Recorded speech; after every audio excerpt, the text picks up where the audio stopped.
Ready? All right. Episode 14, the final episode of this block. But like I said in the beginning, I'll never stop this as long as I can keep doing it.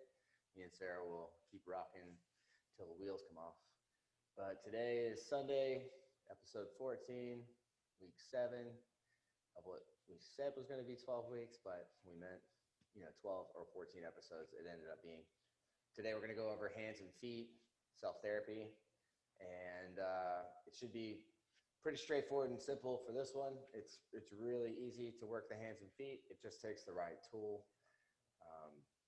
When you get into your feet, they basically, or your feet and your hands, they are the stabilizing piece for the upper and lower halves.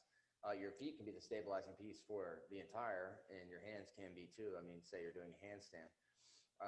Or if you're into like destabilized push-up, you start getting into like using the hands as a balancing piece.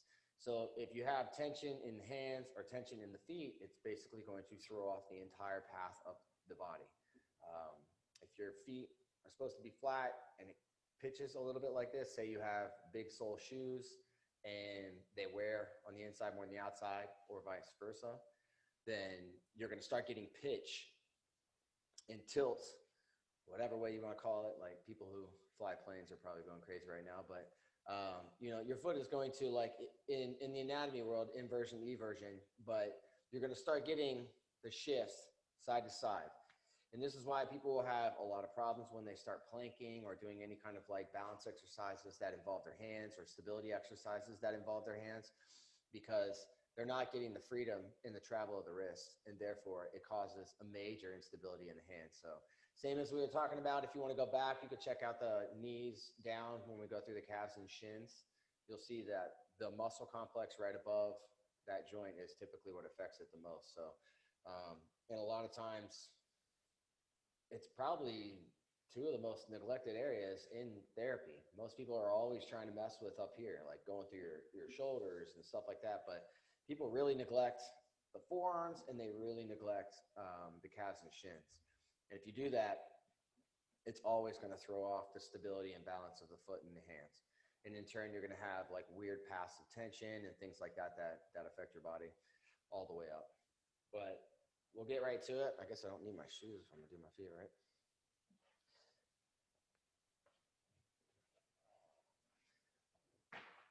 So.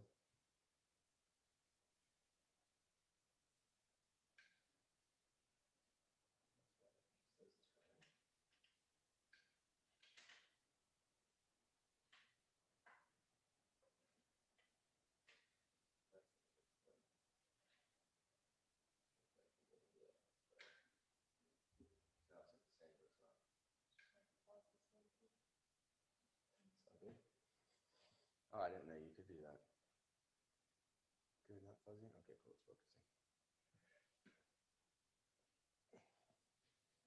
You can do rolling on the feet and the hands with just about anything, just like you can do rolling on the hands and feet with just about, the rest of the body with just about anything. It just takes pressure for the right amount of time, and, well, the right pressure for the right amount of time, and then the right angle to drive that tissue into a stretch. But when it comes to the feet, I mean, these Theragun, I like the peanut style. This is the at Roll Into Fitness. It's just like two balls stuck together. You could even make your own. I wouldn't, because it's really not going to be a whole lot cheaper. But you could get two dog toy Kong balls, the ones that have the holes through them, and you could put a bolt or anything that can go through them and just put a bolt on the end. I almost patented an idea and did that. And then the guy who this guy used to work with sent me a roller and basically was like, here, try this out. I was like, geez, that's going to be like $50,000. It's going to cost to like build this thing and do it like over time. So I was like, geez, might as well just let this guy do it. But this is great for so many things on the body. You can use it for anything on the body, just like any roller, like I said. It just takes changing the way that you apply that roller. And also too, like once you get to a certain level, soft rollers are going to feel like they do almost nothing. So your soft roller choice is going to end up being a little bit firmer and then your firm roller choice, I mean, you might adapt just different trigger point type tools like this. You know what I mean? You don't get harder than this unless you go to PVC. And if you go to PVC, yeah, PVC can be used for certain things like that. I don't know, maybe the legs and everything. I can't really say there would be a time that the PVC would be more ideal than like just a regular roller. Because honestly, I would go from like this, and if you're really, really adapted to rolling and your body is super pliable, then to where this feels like your soft roller. And me and Sarah have gotten to that point when we used to use the rumble roller and this and different like trigger point balls and stuff like that. You know, the black roller became like our everyday roller because it's just, you know, it'll sink right into the deepest parts. And if you're nice and pliable, then you really don't need anything softer than that. And the reason I was saying, you would just basically shift to something that's more of a trigger point, more acute pressure, more focused pressure. That's really the only change that you would make from this. If you want to go to a PVC, like I said, I can't really find an idea or an ideal situation for a PVC roller that's ridiculously hard to something like that. Because the thing is, guys, like, you're trying to do the most, you're trying to have the biggest breakthrough and release. I was trying to find the right word. Yeah, I still don't even like that. You're trying to get it's obviously about a release, but you're trying to have the most effective penetration. That's what I was thinking of, into the tissue without causing onset bruising. That's the key. So I don't think that the PVC really fits the equation. It's always going to have more of an onset bruising, and I don't think it's going to create any more of an effect than this will. So just food for thought. Do what you will, be your own person, and try it out. Find out if you take a PVC roller versus that, and find out if you get a better feeling of relief with the PVC roller than that, but also gauge your thinking against how sore you end up with each. Like how beat up you feel from the rolling and release that you have. Because if you're really, really beat up and then with the other one you're not, and it's about the same on the feeling or maybe a little bit better with the PVC, but you're sore, you're creating compensation with that. So you'd be better off to use the little bit lesser pressure or a little bit less firm and go to just like a black density roller than you are to like do the one that's going to make you more sore. Because if you're sore, you are creating compensatory, like compensation patterns. And therefore you need to address that because, like I said, the goal is always to do as much as you can with as little onset effect as you can. And if you're beating yourself up and you aren't creating like this massive separation in the breakthrough that you have, then I wouldn't do it. It makes no sense because you're going to create more work in the future. And that's always what I think people neglect across the board. That's why I don't agree. That's why I never agreed with like basic massage therapy school and everything like that. The over and over stuff, that's not how the body works.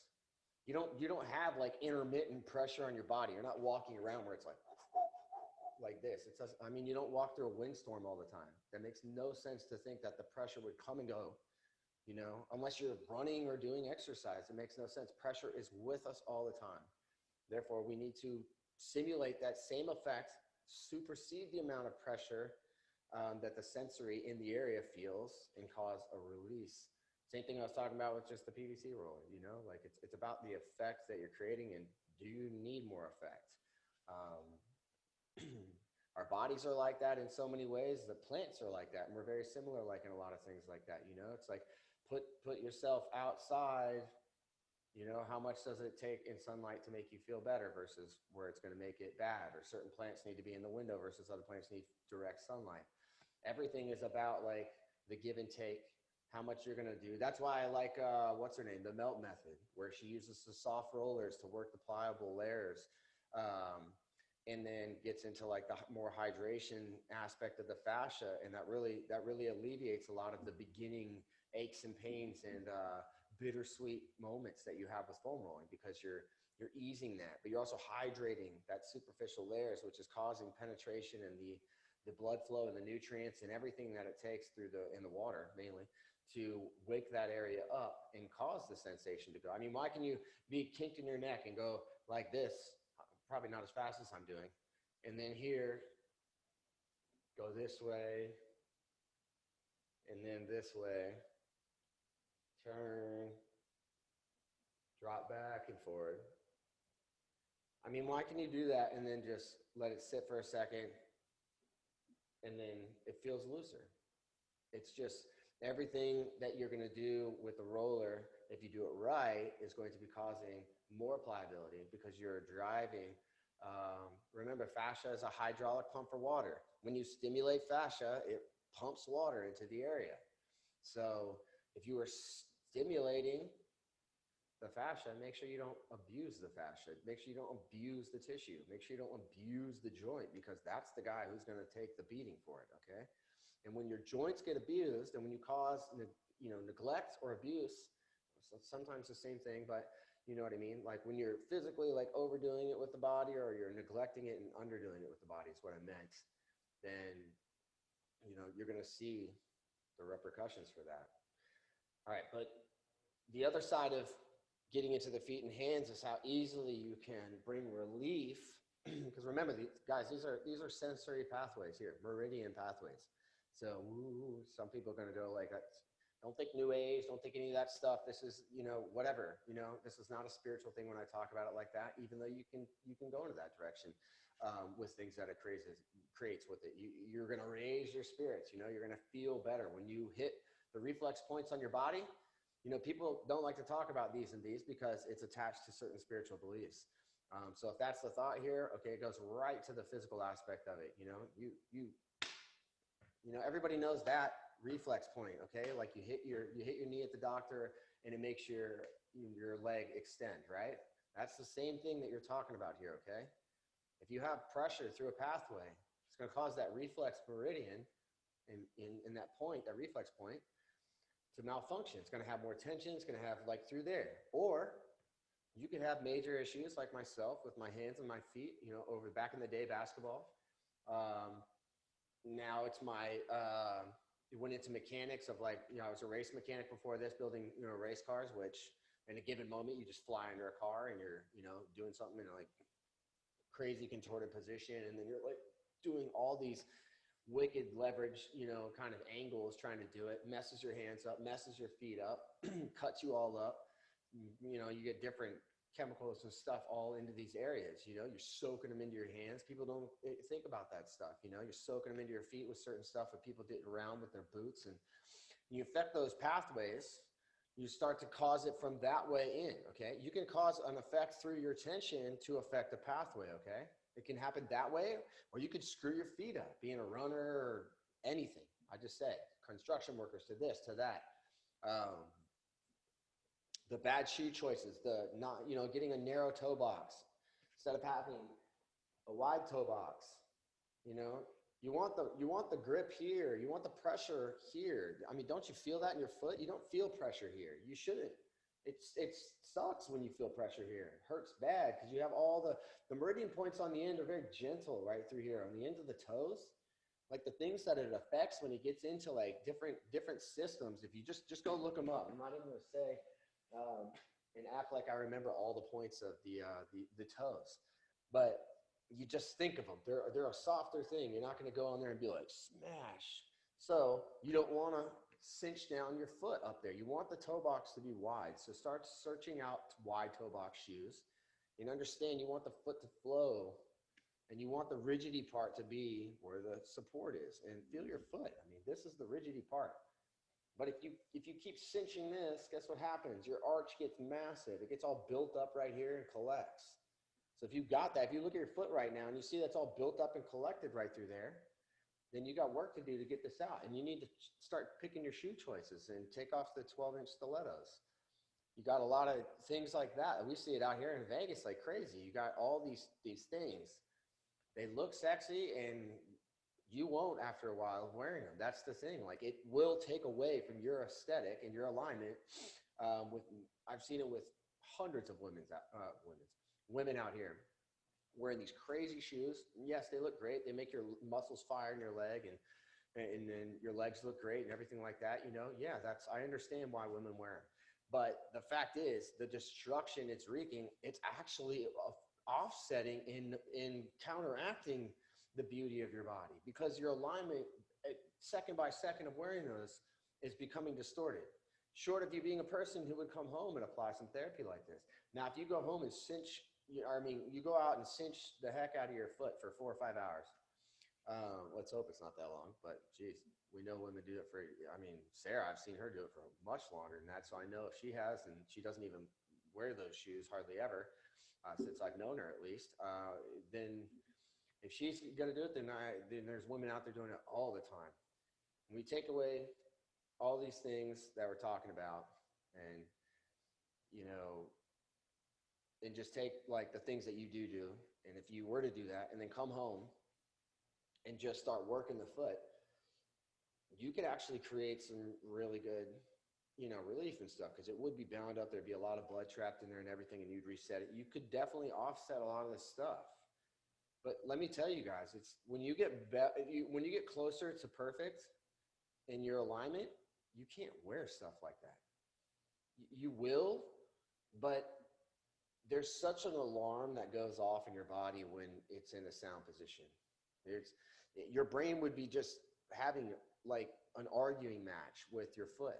It would just be like, this is wrong. We need to get the shoe off. Like, this is not comfortable. You would feel just the pressure in your system. And that's true. Like if you get your body into a good alignment, you're going to notice those things. There's not really much to do with the feet and hands. That's why I wanted to talk about how important the feet and hands are, because there's maybe 15, 20 minutes of me showing you just some pressure and just to give you, the goal is to make sure that you know that you're not going to break yourself. And then when you know you're not going to break yourself, and then when you understand the feeling of release, then you can apply it to any part of your body. And I know that you guys have that part, at least by now, for sure. So once you have that, it's just why I tell people one full mowing session is probably all you'll need one-on-one, because you'll learn everything you need to apply it to the rest of your body. It's not rocket science, and it's not, people try and segment the body and segment things and segment us and say we're so different from each other. No, we're not. And the body's not so different from each other. So you just need the right knowledge to apply, and then it can be applied to the rest of the body. But you have to consider, like when you start detoxing your colon and remineralizing your body, you can't go back to eating crap. It doesn't work. It's beyond the description of punishing yourself. It's pure torture, and it's meant to be, because your body is going to torture you with the feelings. The same way I can give somebody who's 100 pounds overweight my structured water, and they will look at it like it's candy, and then they always go, why is this sweet? It's just like, this is like a soda, but there's a real sweetness to this on my tongue. Did you put something in there? Even my father-in-law, when we were out there, the one of them he thought I sweetened the water, but I think I deuterium depleted it like 5 times, my little freeze trick I do. But when you get something that's exciting to the chemistry of the body, there's no getting it to not express that excitement. The body will go crazy and literally make it the most amazing taste that you've ever tasted, because it is a huge, incredible benefit that it's going to receive if you continue to drink that. Same thing goes with, wreaking havoc on your body. Your body is going to send alarms and make you go crazy with the things that, whatever it can do. Flushing things out like as fast as possible, it might send you to the bathroom. It might do this, it might do that if you're doing stuff with food. When you get into your body being more aligned, you might get the pinch in nerve, like spasm, twitch, pain of a lifetime, to where the body will just let you know you better keep your shoulders up, and you better get this open again and stop putting the pressure here and making this go, or I'm going to give you the headache of all headaches. And it's not like the body would intentionally give itself a headache, but there is alarm sounds, like when you get your feet fixed and then you go pick a bad shoe and try and wear it for a long period of time after going. Like I've had people be like, oh, this is good, but I just, somebody got in their head and say they don't have enough support because they're barefoot shoes. And Most people who would say that it's just they haven't got their feet and their calves and everything up to the pelvis and through their body a little bit looser so they can feel, you know, the gentle aspect of our feet flexing and the sponge effect of, you know, that bounce back and springy kind of, you know, feel of a shock absorber. And then those shoes feel amazing. At first they feel really uncomfortable, but they're supposed to. Geez, it's like your foot is just like crushing itself back into place. No joke. But all right, so if you want to talk easy, the Theragun or any massage gun, it's my favorite thing to do is the feet. And when you get into doing it, no joke, I would do this a few times a week in just this buzzing motion of trying to take everything from here and push it down towards the toes, more or less just hitting it like on the side, driving it to a stretch, you know, flex, extend, like do everything you can to like fire different muscles, recruit different muscles, and then just gently go over it and stimulate it. There's not hardly anything in here. There's basically like a little fiber that goes to every segment here. And I explained that before. It's unlike anything that you really see in the body. And the body has like big collections. You look at my calf. I mean, it sits in a ball here when it just goes flat in a second, and then boom, collects up the that's, you don't see that if the foot is in a nice, good alignment. It will be long and straight and very out and spread. And if you understand, you put the 2 feet together, then it mirrors like all the meridian pathways that flow through, you know, the fascial lines, every single seam. So that's why the foot is designed that way. If you look at it, it's got all the lines to feed each one of the lines of the body all the way up. So same thing right here. I'm just going to turn it on the side and push it. And since I'm going to actually do this to myself, I'm going to do it with the tool I would use. I'll just do it with the soft one. Normally on me, I use the big ball here. It's a lot harder. But I'll just do this for a second and just give you guys an idea. Let me turn it.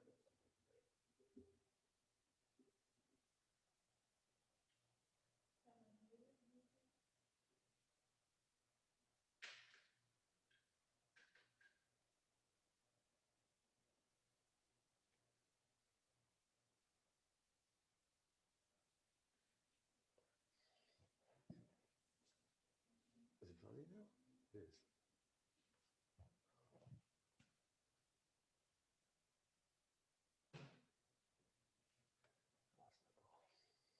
All right, here we go.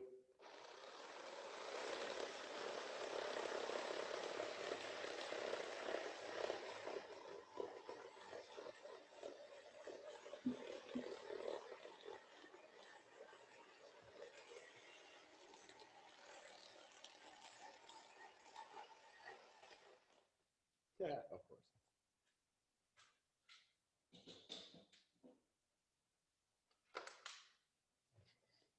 Well, I love the battery ones.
I like to do the top a lot of times if you're doing it to yourself, just placing your foot on something.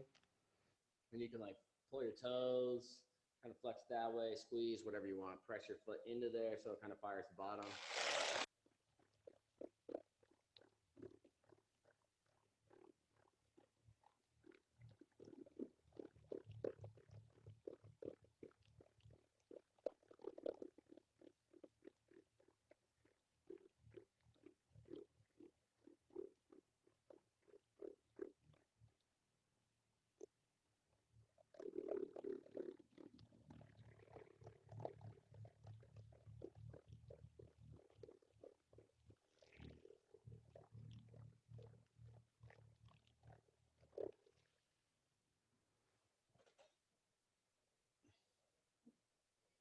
So, I mean, right there, it's a lot lighter.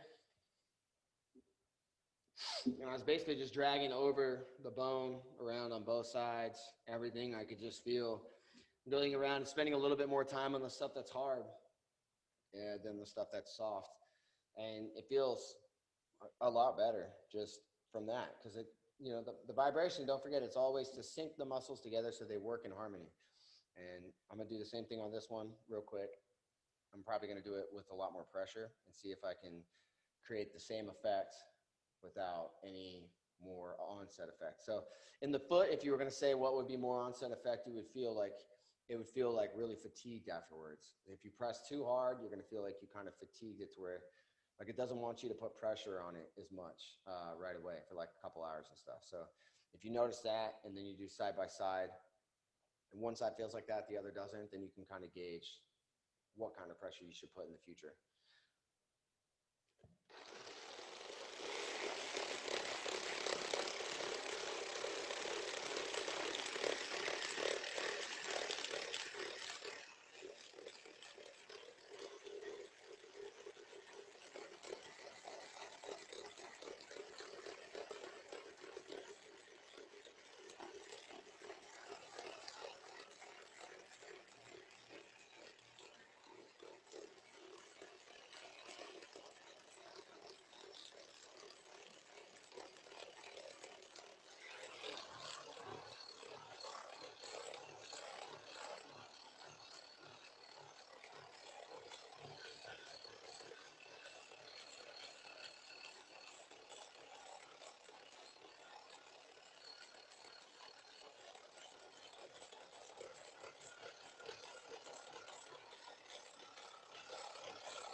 So each way I'm going this way and this way, all the way through.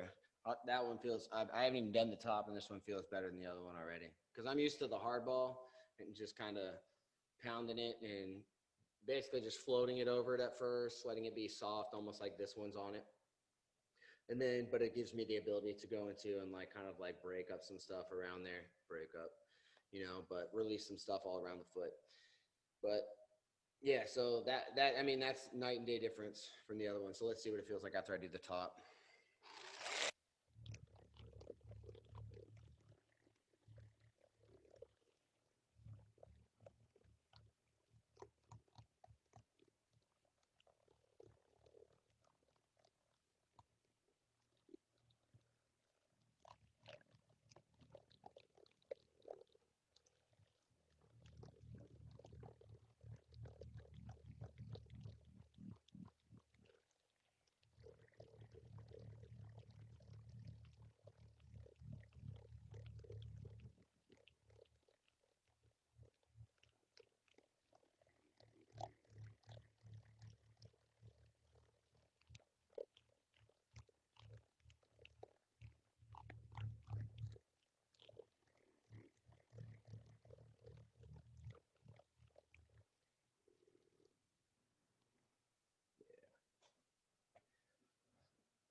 Feels really like innervated with energy. Ooh, that popped my knee really good. So you can take your foot and just pull it towards you and then push it over, kind of holding this part on the bottom, and just give it a little brace and then push it over. And a lot of times you get a pop through the ankle and like right through there, obviously. You can get a pop through the knee too. So yeah, this side feels a lot stiffer in the ankle. So don't be afraid to apply pressure. But it's your own body, so you don't need to act like you're in a competition or a race with somebody to get to the finish line. Just try it one day, wait another day, and then try it again, you know, a couple days later or something. But don't be overzealous when it comes to like doing this stuff, because it makes no sense to you. You got your own body, and it would make no sense to rush it when you can do it 2 or 3 days later and just see the effectiveness of each. And plus, don't skip stepping stones, guys. Like if you can get an effect out of less pressure because that's the current state of the endurance of the tissue and how much it can take, then do it. Because if you start doing too much when you don't need to, you're basically skipping stepping stones, and you're eventually going to hit a wall that's going to take you a little bit longer to get through, or a lot longer to get through.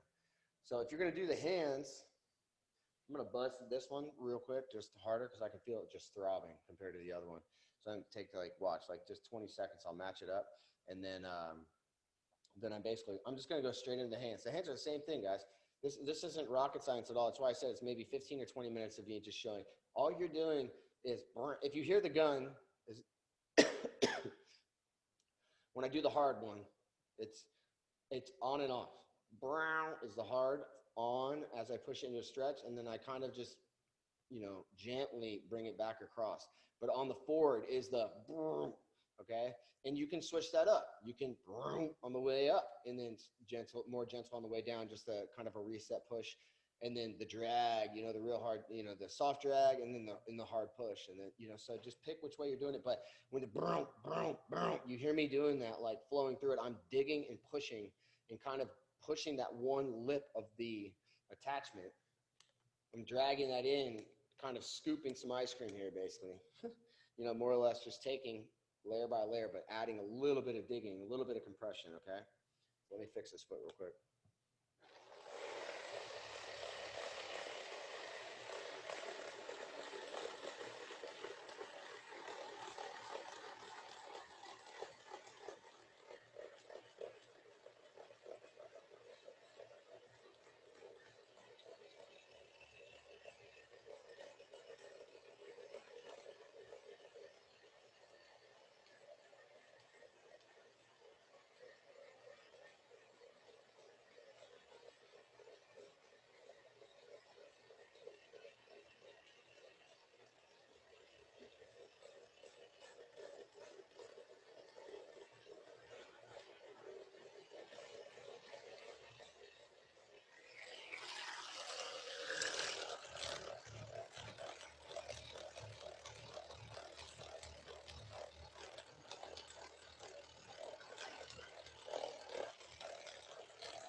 So straight down, sideways, and circles you can do too. And if you're doing it in your own time and you go back, do the forearm and one way back in the beginning you could do. Or no, wait, we did that. No, that was back in the beginning, right? When we do forearms. Well, yeah, it wasn't beginning with shoulders and stuff. So find the forearm portion. You could do that, and then do this one with it, so you can connect everything together. But more or less, that's it. That took like, makes me a little upset with myself that I don't do that every day. Because in reality, that's why I love doing this, because it makes me build routines in my head. Like I wouldn't do that. I put the headphones on, I get something I'm reading, I overwhelm my brain and then try and do it. But when I sit there and do it that way, that's the way I would do it for effectiveness. That's how I do it on the client. Just pushing that down and out away from the wrist, the choke point here, going side to side and just cross fiber stimulating to keep everything from, to keep everything, getting in between all those little guys. And then you can do little circles to kind of like trigger point stuff, just to kind of help unwind some little things in there, spend a little bit more time on the hard stuff. And then after that, guys, I mean, in reality, let me go get my ball. I kicked it over here.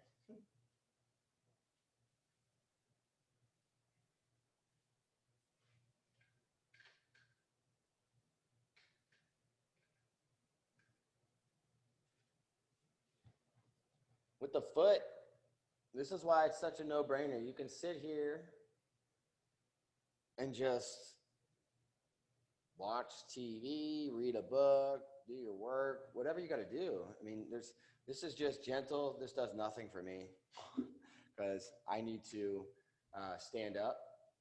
So more or less,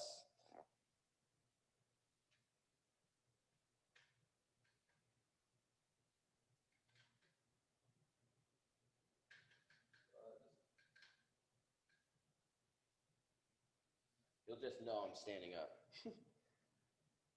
But there's times where you like want to brace yourself on something. You can lean over and you can really get some pressure on it on one side. And this is what I have to do. And then I just dig and I take from the toes. I'm basically scooping through that center, through that plantar fascia. I'm digging here and pushing it back into the heel. And then we're going to do the same thing. So you're kneading that dough. But if you need the dough, you don't go over the bump. So stay behind the bump. Let the bump melt and let the ball follow it. As the ball melts and moves, or the knot moves, then when the tissue, you feel it, it's like a wave. And as it starts to break, it'll start to move back out. And then when it moves back out, then you can follow it with the ball or whatever you're using. I've done this with mason jars and everything like that. Wouldn't really recommend that because it's glass, but I mean, I have. You just got to be careful. But that's like the most extreme I've done as far as like just on the fly at somebody's house and needed something. But I wouldn't recommend that because you could really harm yourself. But it just goes to show you, a rolling pin, most commonly if I go to somebody's house and didn't have something or I'm showing them something, I'd use like a can of soup or whatever it is. All right, so I dug back through there. I do 3 times. I'm going to dig from the heel now, and I'm leaning my body weight back and down if you see. And you can stand up and do this, guys. If you have and you feel like I can get more pressure here, leaning, and I'm grabbing my wall now, just giving myself a little bit of a brace, and I'm just driving that into that center ball, and I'm pulling it up towards my toes now. So you go from the toes to the heel and the heel to the toes. And then you just go back.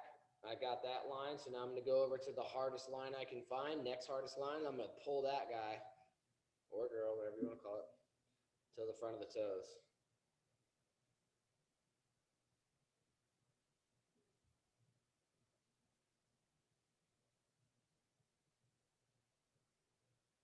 Ooh, that's good.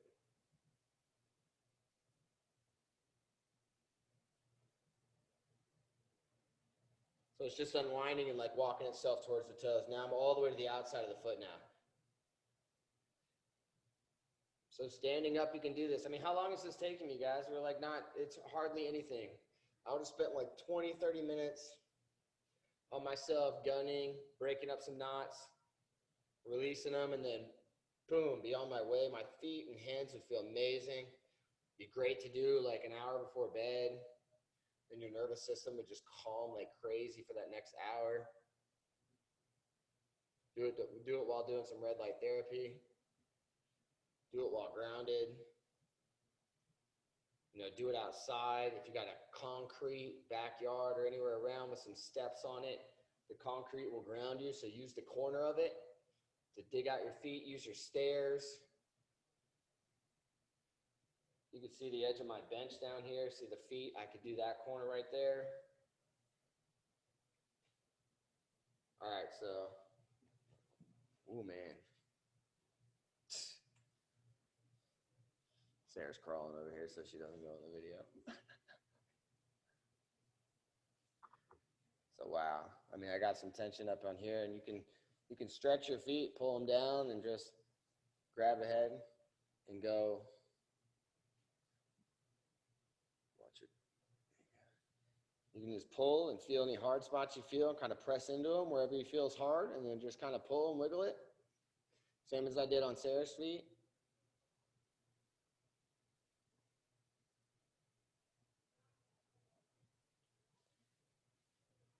But already, guys, I mean, my foot feels way different.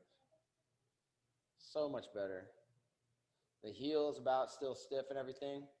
So you would just continue working that, you know what I mean? Like, in reality, hitting the top of your foot, the best way to do it is to stand on it with your other foot.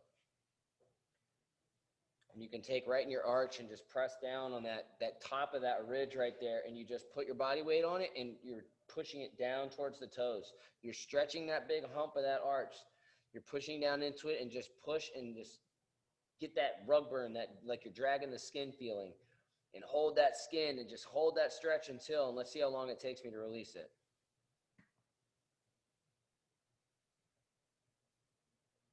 8, 9, 10, 11, 12, 13, 16, 17, 18, 19, 20.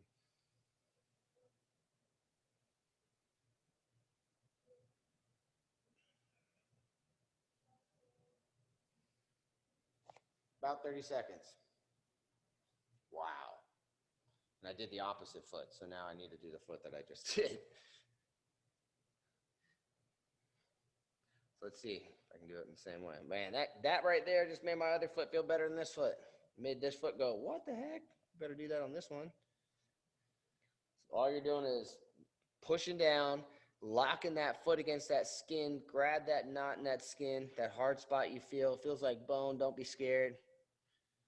And then use your body weight to pull and drag your foot across the other foot and stretch it. It'll feel like the skin is kind of pulling and tearing.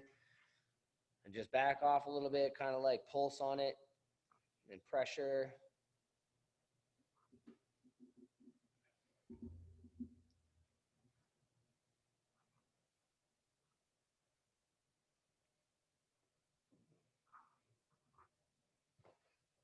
Wow.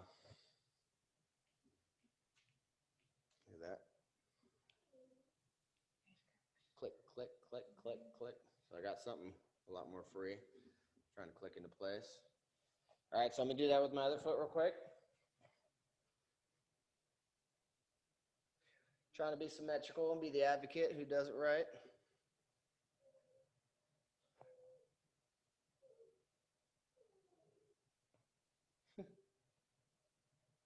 Joshua, what's Rosie doing? Been dogging my little weenie dog. They're getting old. She can't get on the couch anymore. She never really did a good job in the first place. She's going to be one of the ones that I do, I think, either first or second week. I'm going to do a whole week on dogs.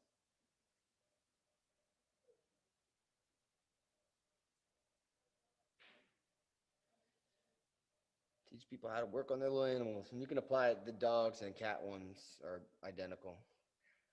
They might not treat you the same working on a dog and a cat. A cat might get pretty angry. Let's walk through here.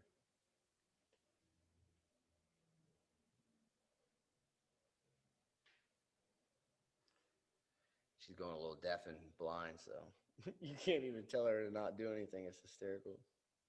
She can't just go, Rosie, knock it off, because she won't even hear you. Oh my gosh. Sarah climbed over the wall to get into the room before instead of just walking around here. And so Rosie saw her do it, and because she's like blind and going blind and stuff, she walked over to the wall and was like whining to go over. It's funny.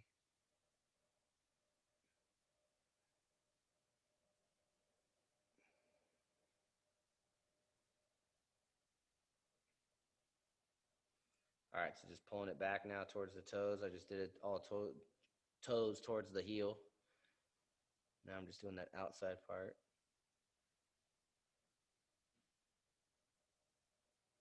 You see it, guys, I try to do it from this side too. Like I just bend my knees and I'm tucking that heel towards the ground, kind of like you're doing a calf raise. And this right here, guys, is pulling into here on my the side that I'm rolling. So that shows you how much these lines right here, as it's releasing that. Now I'm into the shoulder spot on here. And you release this spot, man, it just sends that reciprocating flow back up to your shoulders. All right, let's do one more. Since it feels so good. And it's cool because, see, guys, I did the arch on the top first when I did this. So there's something to be said about trying different ways, because doing the arch on the top here allows me to sink in on the bottom a lot better. So maybe a new switch in the routine. Maybe I'll be doing the top first and then hitting the bottom. Maybe that's what would be good for the quads too. But the quads are a nightmare though when you do that. You start with the quads and nobody wants to foam roll ever again. Start with the hamstrings and glutes and get their lower back and everything feeling better. Their quads don't look as profound or pronounced.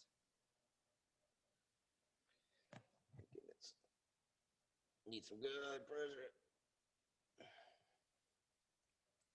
Ooh, really big knot in the middle.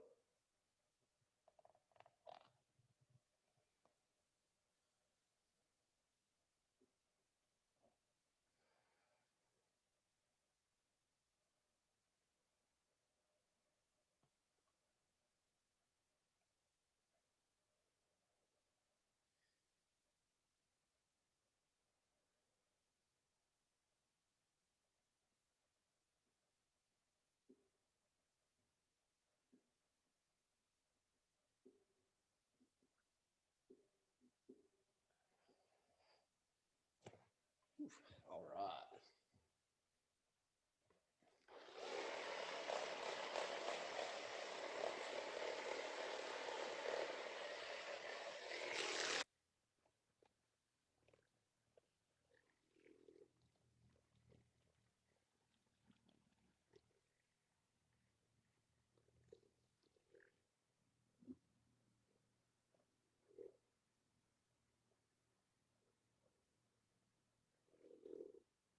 Just to resync them back together.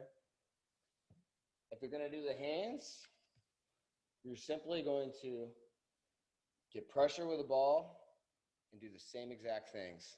I'm not going to go crazy with this one because it's the same exact thing with the feet.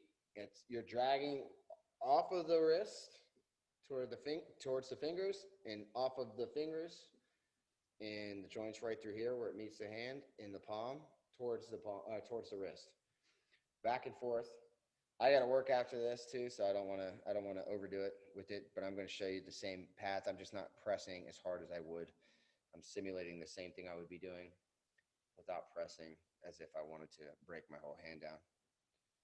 The gun and everything was great to warm up my day. This will be good because I'm doing more of a stretch here. But even still, just getting like this and tugging on it releases a lot of stuff off the elbow. You find these trigger points and just massage them open, just give them some stimulation.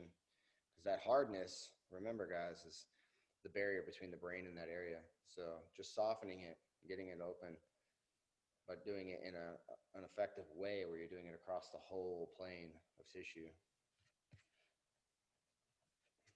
A little side-to-side wiggle here. A little fast version of what I did. I'm bumping across all of those knuckles, just pushing them out, adding a little stretch to them. More of a stimulation stretch than a static stretch. Trying to wake them up more than I am trying to break them up. Do the same thing on the palm.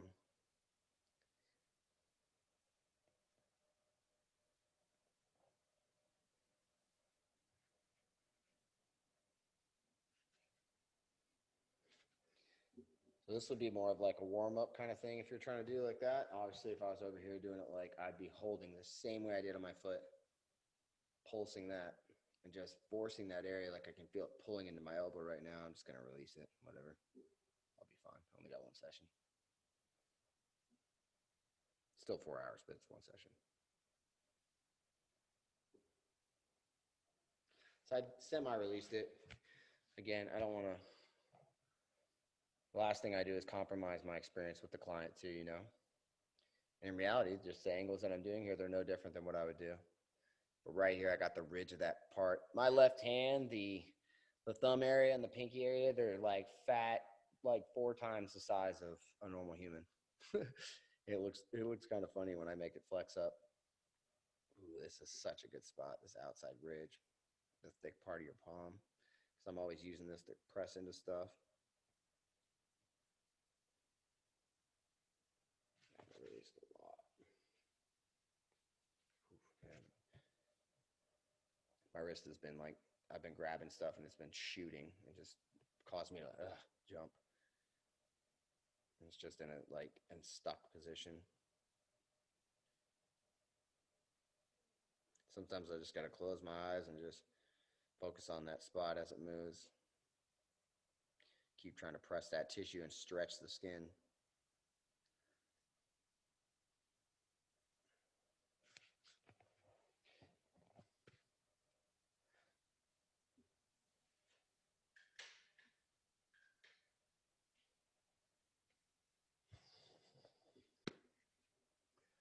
Ah, man.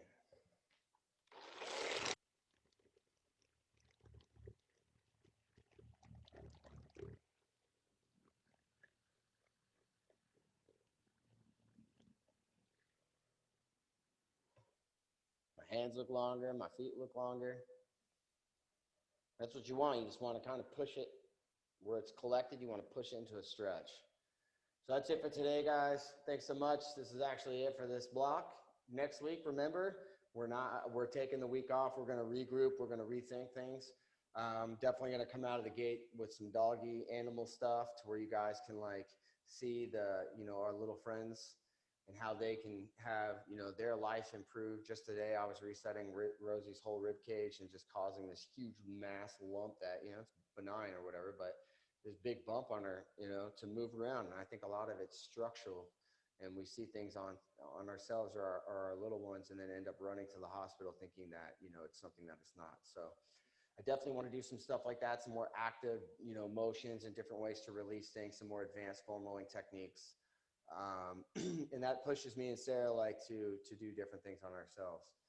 We want to do some mobility routines. It's starting to cool off here. It's not like, it's not like 120 degrees kind of stuff anymore. So we got the TRX and everything outside. I want to start going out there because I would love for people just to get a TRX. And you can make your own, guys. You can get a rod of anything. You can get a toilet paper thing that's, the centerpiece that's empty. Fill it with something firm, cap both ends. You've got a handle. You can make a strap off of that. A simple strap that would go in the middle and just wrap your hand on. And it's just 2 straps that hang on something. You could even take one big strap and wrap it around and then grab the 2 handles on the end. You've now got like a rowing machine. You can turn around and do push-ups. But for me, I go out there and just crush it with mobility routines. Just moving and getting on. Like I was doing this once, like felt like I was just Richard Simmons in it, and geez, the next 2 days, right through the oblique line and the insertion into the hips was quite sore. So look forward to it, guys. Next week's off. Thanks so much for you guys coming, following us, supporting this. We're going to make it better and better and try and get more people involved so we can get more ideas and more things to do. So love you guys. See you in a week.